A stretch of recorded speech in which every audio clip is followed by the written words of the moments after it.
Isaías Goldman, el especialista en aire acondicionado y calefacción. Todas las marcas, todos los productos y sus repuestos con la mejor financiación. Isaías Goldman, el especialista. Bulnes, esquina Pringles, teléfono 589-0033.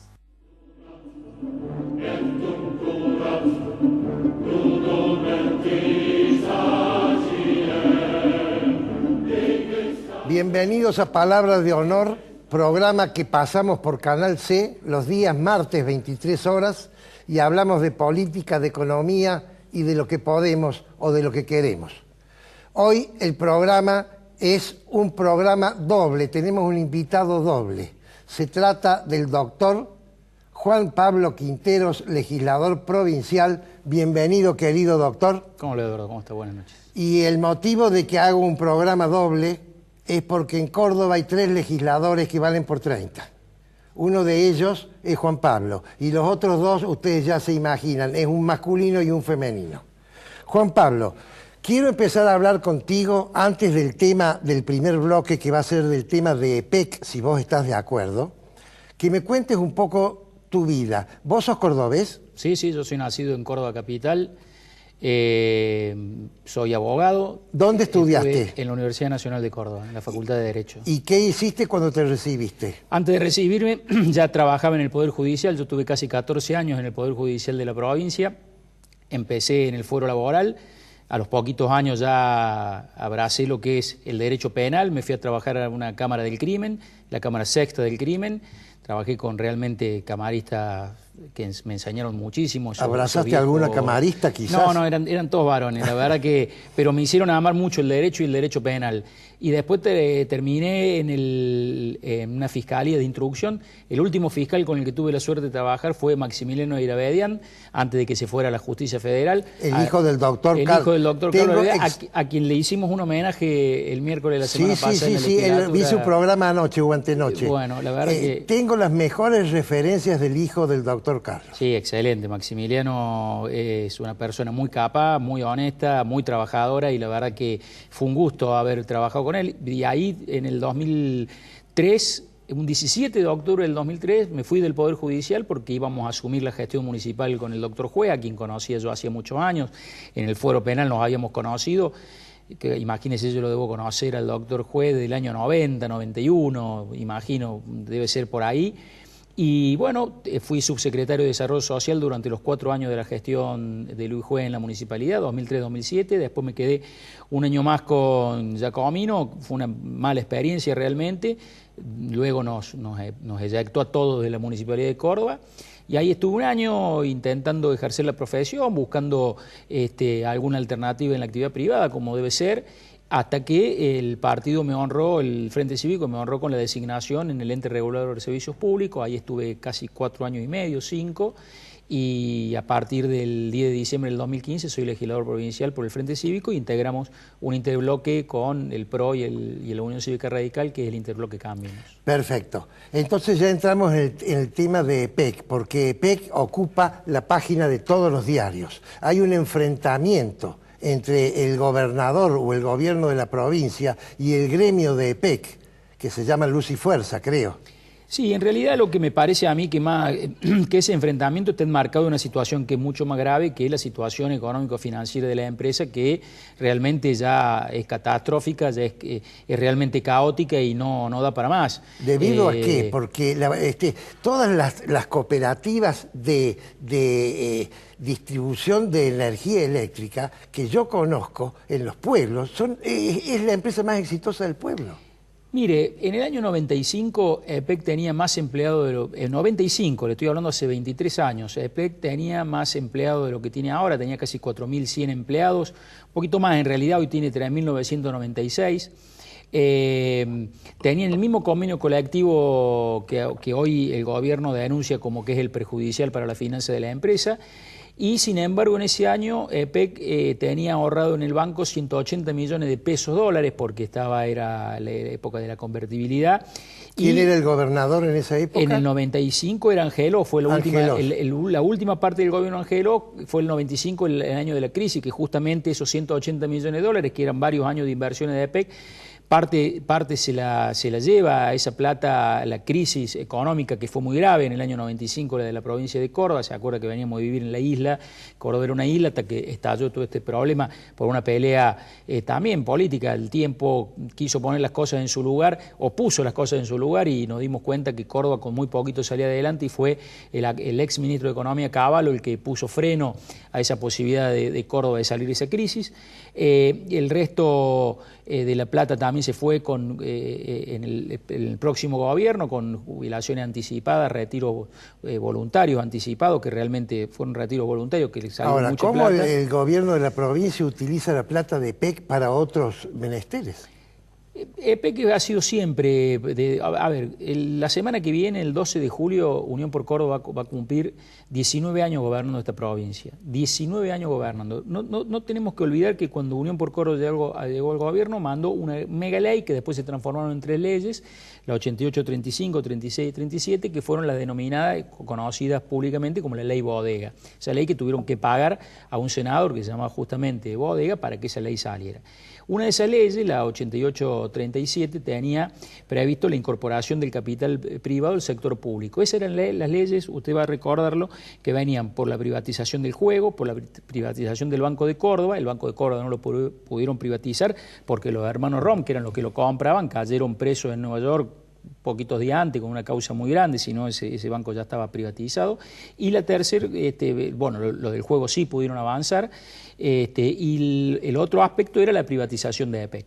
Fue el gremio, Luis Fuerza, en la calle, peleando por una empresa estatal, la que impidió que el gobierno de Córdoba privatizara una empresa que, desde mi punto de vista, tiene que ser estatal, pero tiene que ser eficiente.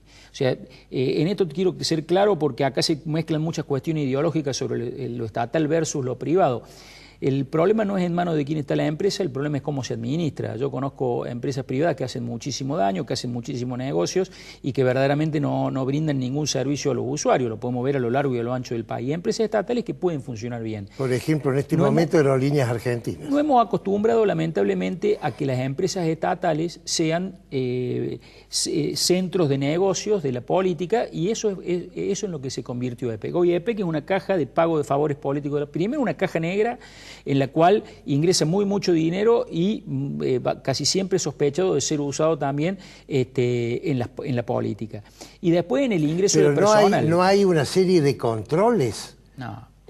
Acá los controles, mire, la ley 88-37 tenía previsto un marco regulatorio de la energía eléctrica. Ahora, la semana que viene, seguramente el ministro López va a estar anunciando un marco regulatorio de la energía eléctrica que existe por una ley en Córdoba desde hace 19 años, desde el 2001 en realidad, que nunca se hizo efectivo, porque eso era para una empresa privatizada, no para una empresa estatal. Bueno, ¿por qué es ineficiente EPEC? Porque roban, porque han hecho de la EPEC una empresa porque se obstinaron en encarar la generación a través de la Central Pilar, que fue un negocio que a Córdoba le costó 1.100 millones de dólares, 565 de capital y 565 de intereses de un bono que le prestó el ANSES, el Fondo de Garantía de Sustentabilidad. Cuando De la Sota, luego de eso, quería instalar que Córdoba era discriminada y que ellos tenían una pelea atroz con el kirchnerismo. En realidad esa pelea nunca existió, los negocios siempre existieron. existieron, ese contrato con ANSES, ese contrato de abastecimiento que hicieron con la Secretaría de Energía de la Nación, la construcción de la central Pilar a través de electroingeniería, dejan absolutamente claro que eso eran negocios que hacía conjuntamente el gobierno provincial con el nacional. La pelea de la Sota con el kirchnerismo se da cuando de la Sota plantea sus aspiraciones presidenciales. Pasa lo que siempre pasa en el peronismo. Cuando hay pelea es por plata o por poder. No existe otro tema. Bueno, esta fue por poder. Entonces ahí fue directamente ya cuando el gobierno nacional dejó cualquier tipo de auxilio a la provincia de Córdoba, no pudieron avanzar más con esas cuestiones. Lo vimos con Odebrecht. Odebrecht no hizo la obra en el año 2009 porque la Nación no le dio los avales, sino esa obra la tendrían que haber hecho. Pero con volvamos a esas Pilar. ¿Pilar es eficiente? ¿Le conviene a EPEC tener producción de energía propia? El único presidente de EPEC que dijo la verdad fue un presidente de EPEC un ingeniero que se llama Osvaldo Simone, que vino en el primer periodo de la tercera gestión de la Sota, que ni bien asumió, dijo que haber encarado la generación a través de Pilar era un error estratégico muy grave de la empresa provincial, que EPEC debería haberse concentrado en ser distribuidora de energía y hacer el transporte y no encarar la generación. Eso no salió. Por esa central se pagaban 96 cuotas de 10,2 millones de dólares mensuales, vencían los 29 de cada mes. Teóricamente, cuando EPEC la anuncia, eso se iba a pagar con la propia generación, lo que pagaran de la generación. Usted sabe que el sistema interconectado nacional hace que una generadora inyecte al mercado la energía y después la compre la vuelva a comprar para distribuirla. Teóricamente, con lo que vendía EPEC iba a poder financiar esa construcción de la central Pilar. No podía pagar ni la mitad, pero quiso ANSES muy astutamente, puso como garantía para comprar esos bonos los fondos de la coparticipación, es decir, EPEC pagaba la mitad y la provincia con sus impuestos, los míos, sean o no clientes de EPEC, pagaban los otros 5.100.000 dólares por mes.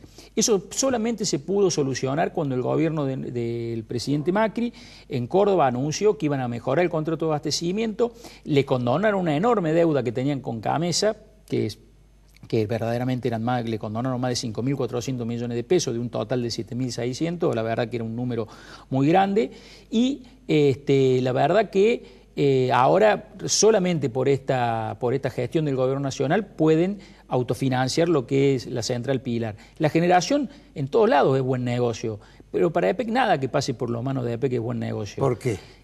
Por lo que le acabo de decir, porque EPEC se ha convertido en un centro de corrupción muy grande. Nosotros hemos podido asistir en los últimos 3 meses a datos verdaderamente asombrosos de una empresa que bajo ningún punto de vista puede ser eficiente por más dinero que le entre. Si nosotros vemos que hay un bono de 100 millones de dólares colocado el año pasado para pagarle la deuda a ANSES, que hicimos, mire, en la legislatura debe haber más de 20 pedidos de informe, para que nos informen un montón de situaciones presentadas por la oposición, y no solamente hablo del arco político de Cambiemos o de Frente Cívico, sino en general, sumo a los otros partidos. Nunca nos contestan absolutamente nada. Queremos saber qué hicieron con ese bono, si fueron a gastos corrientes. 100 millones de dólares no es poco dinero, para pagar una deuda con Camesa que teóricamente en gran parte estaba condonada y el resto estaba judicializada con un fallo en primera instancia a favor de Córdoba. EPEC, mire, si usted ve que en EPEC querían contratar un helicóptero por 1.300.000 dólares, ya estaba lista, no lo pudieron hacer porque salió a la luz, los medios lo publicaron y fueron para atrás, para controlar la línea de alta tensión. Los propios integrantes del área respectiva de EPEC dicen que ellos lo vienen haciendo hace años, porque yo me pregunto, si hoy, a 19 años de gobernar, tienen que contratar por 1.300.000 dólares eso, ¿cómo controlaron la línea de alta tensión durante los 19 años anteriores? Claro. Bueno, hay cosas que no se explican, hay contratos última pregunta sobre EPEC, Juan Pablo, porque se nos acaba el bloque. ¿Puede una repartición pública ser una corporación per se, que solo puede entrar a trabajar alguien que es pariente de los que ya trabajan o alguien que es nombrado por el gobernador de Córdoba? La única diferencia que tiene EPEC con el resto de los entes autárquicos o el resto de las entidades descentralizadas, llámese cualquier agencia, o para poner un ejemplo de una sociedad del Estado como EPEC, Lotería de Córdoba, la única diferencia que tiene EPEC es que tienen un convenio colectivo en el cual hay una bolsa de trabajo para los empleados de EPEC, que hace más de 2 años quiero decirle que no se aplica. Ahora, si usted me pregunta a mí, yo creo que ni eso, ni lo que pasa en el resto del Estado. ¿Usted conoce a alguien que haya entrado al Estado provincial por mérito propio, porque fue, golpeó la puerta, presentó un currículum, rindió un concurso? Los concursos... Desconozco. Yo se lo digo, la única forma de ingresar en la provincia es con un contacto político que lo haga ingresar y luego lo blanquean a planta permanente a través de un concurso que se hace con los que ya están... Mire, en estos momentos se están desarrollando concursos en la provincia. Si hubiese un funcionario provincial acá, le diría, nosotros estamos nombrando gente por concurso. La realidad es que a fin de año aprobamos una ley, en realidad aprobó el oficialismo, yo esa ley no la aprobé, me parecía absolutamente cínico, o mejor dicho, voté algunos artículos en contra, en la cual había 4.800 pases a planta permanente a través de concursos, pero no era para que un vecino común que nos esté viendo ahora pudiera presentar un currículum, concursar sus antecedentes o poner... No, eso no existía, era solamente para aquellos que tenían 5 años de antigüedad ya trabajando en la provincia de Córdoba, es decir, aquellos que ellos nombraron y ya llevan 5 años como contrataron para blanquear los plazos. Digamos, concursos que tenían nombre y apellido. Por supuesto, absolutamente direccionado a blanquear el personal que ya está. Juan Pablo... Igualmente quiero decirle algo, y lo fundamenté cuando voté esto. Yo estaba a favor de eso, del blanqueo y del pase a planta por una cuestión simple. Sí, eso es otro tema. Es inadmisible que el Estado provincial tenga empleados precarizados. Claro. Es inadmisible que el Estado provincial tenga empleados que son monotributistas que tienen 4 o 5 años. Exactamente, pero ese es otro tema. Hemos terminado el bloque, pasamos ahora a los auspicios y en el segundo bloque nuevamente el doctor Juan Pablo Quintero, legislador provincial, hablando de ¿funciona la justicia?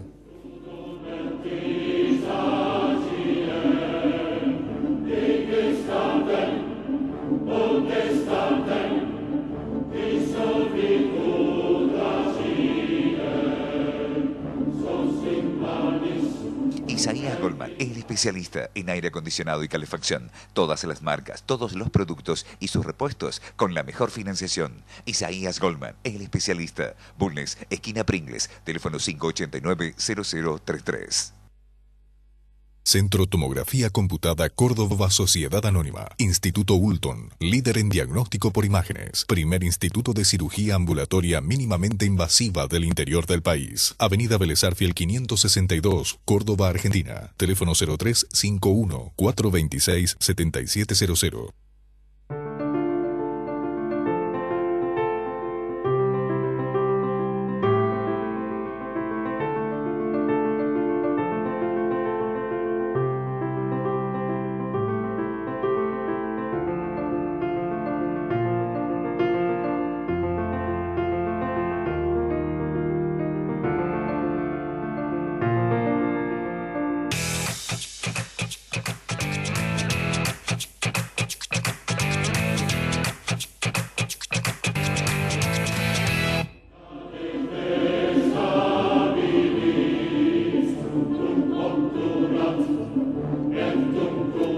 Segundo bloque, el mismo invitado, distinto tema. Juan Pablo, vos has trabajado en la justicia, ¿cuánto tiempo? Lo voy a corregir. Yo trabajé en el Poder Judicial. Decirle justicia, eso es un término que le queda bastante grande. Bueno, el Poder Judicial casi 14 años. Bueno, entonces sos la persona indicada porque conoces el Poder Judicial y porque te animás a decir las cosas. ¿Funciona la justicia? Y yo... A ver, imagínese que yo cuando me tengo que referir a esto que tenemos en Córdoba le digo que es la Agencia Córdoba Justicia porque funciona más como una agencia más del Estado provincial y no como un Poder Judicial independiente. Y en esto quiero ser prudente y ser justo en honor a un montón de gente que conozco que trabaja muy honestamente. Cuando me refiero y cuando nosotros hablamos de este tema, creo que ponemos siempre el ojo en lo que es la justicia penal y concretamente el Foro Anticorrupción. De eso estoy hablando. Que es donde realmente nos interesa desde la política que funcione, porque es lo que garantiza la institucionalidad, es lo que garantiza la inexistencia de los hechos de corrupción no va a existir, que garantice la inexistencia de la impunidad. La corrupción estructural existe, va a existir siempre y existe en todas partes del mundo. Lo que existe en Córdoba con un nivel absolutamente superlativo que no pasa en otros lados es la impunidad. Es decir, que haya denuncias y que nadie las reciba. Claro, que nadie las investigue. A ver, que alguien me explique cómo un foro anticorrupción que fue creado justamente en esa ley bodega que yo le decía, y que empezó a funcionar en el año 2004, haya tenido 14 años de funcionamiento, ha tenido más de 80 denuncias concretas de legisladores, dirigentes políticos sobre hechos de corrupción concretos, y que no se haya procedido a investigar, que hayan todas muertas en el archivo, todas terminan archivándose o desestimándose. Pero por eso que vos decís, delito. Juan Pablo, es gravísimo. Bueno, esa es la situación de institucionalidad que tenemos después de 19 años de Unión por Córdoba. Usted cuando arrancó el programa, usted hacía mención a un masculino y un femenino en términos bastante policíacos. Le vamos a poner nombre. Con el doctor Aurelio García Elorrio y con la legisladora Liliana Montero hemos hecho de 3 partidos distintos, de 3 espacios distintos, con lo que probablemente, no, pero que sí claramente nos une esta cercanía que tenemos por denunciar lo que creemos que está mal, porque para eso somos legisladores. Cuando dicen, no, bueno, ustedes son denunciólogos, nos dicen denunciólogos seriales, utilizan cualquier tipo de calificativo. Mire, los legisladores tenemos una responsabilidad que no solamente es hacer leyes, sino también la de controlar. Claro, es otra de las funciones. Y nos pagan un muy buen sueldo. Un muy buen sueldo ahora nos pagan. Entonces nosotros hacemos lo que tenemos que hacer, vemos un hecho, vamos, ahora lo llevamos a un lugar que es un embudo en donde las causas desaparecen. Ahora, Juan Pablo, esto que vos dices implica, responsabiliza a un montón de personas, es toda una cadena de gente que está permitiendo la impunidad. Por supuesto que sí. Por supuesto que sí, yo creo que eso es lo que nosotros tenemos que intentar terminar el año que viene, porque esto de la única forma que se cambia es con el voto, digamos, no existe otra manera, yo no puedo, ese foro hay que derogarlo. Ese foro nosotros tenemos proyectos presentados para derogar el foro, en realidad para derogar la competencia de anticorrupción de solamente 2 fiscales, que los hechos de corrupción los pueda investigar cualquier fiscal de instrucción de la ciudad de Córdoba o de la provincia de Córdoba sin que caiga en un foro específico, porque eso se presta a lo que ya vimos, ni una causa elevada, ni un condenado, digamos, yo creo que van a tener un récord de no haber, un récord de inactividad, de ineficiencia, porque, a ver, pues yo digo, o en Córdoba no hay hechos de corrupción, o estos tipos que pusieron a investigar, lo único que hicieron fue garantizar la impunidad. De hecho, lo tenemos denunciado, quiero decirle con los legisladores que le acabo de nombrar, lo tenemos denunciado al ex fiscal anticorrupción Gustavo Hidalgo, ahora juez de control, lo tenemos denunciado por el delito de encubrimiento agravado. Hay causas en las que nosotros, por ejemplo, la de Odebrecht, en la que sostenemos que su actividad no fue negligente, su actividad fue tendiente a ocultar un hecho delictivo que había sucedido. Ahora, ese señor fue nombrado juez de control, no solo por los votos justicialistas.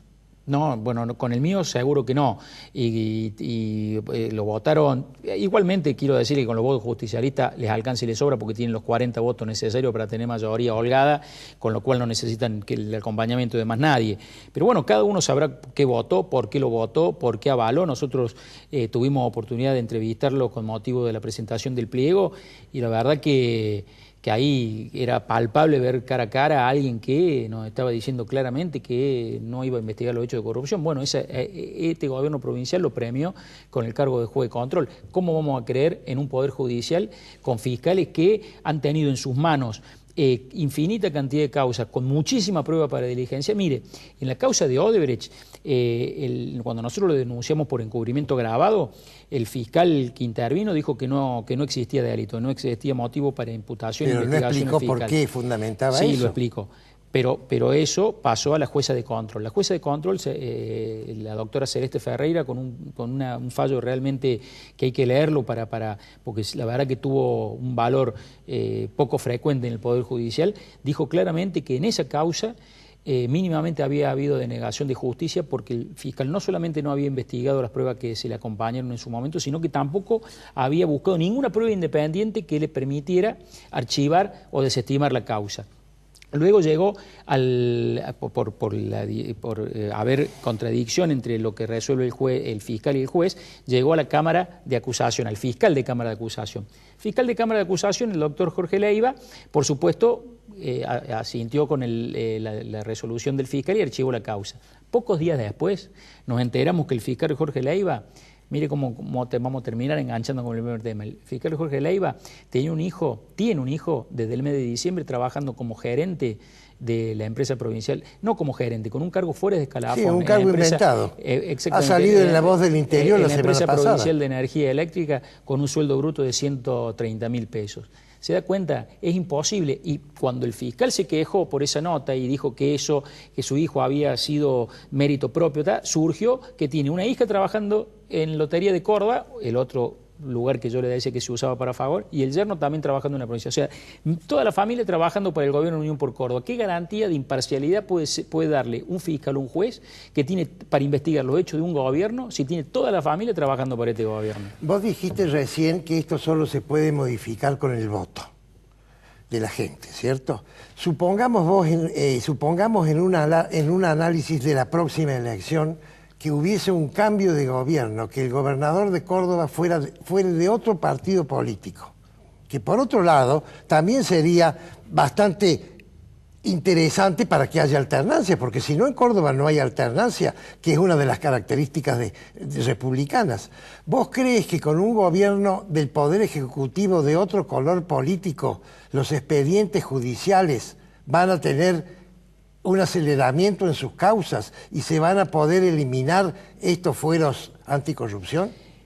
Mire, dos cosas brevemente. En primer lugar, que todo hace pensar que Schiaretti iría por su reelección, ¿sí?, por su tercer mandato, lo cual de ganar, en la política puede ganar, puede perder, puede pasar, ganar, terminarían cumpliendo 23 años en el gobierno, 24 años en el gobierno entre De la Sota y Schiaretti. Es decir, que habría una generación de personas que nacieron, fueron al jardín de infantes, secundario, universidad, se casaron, tuvieron hijos, hubieron dos gobernadores en Córdoba, De la Sota, Schiaretti, De la Sota.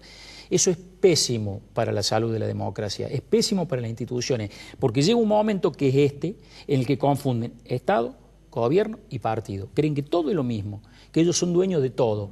Como el voto popular los deja ir, ellos creen que ya tienen vía libre para hacer lo que quieran.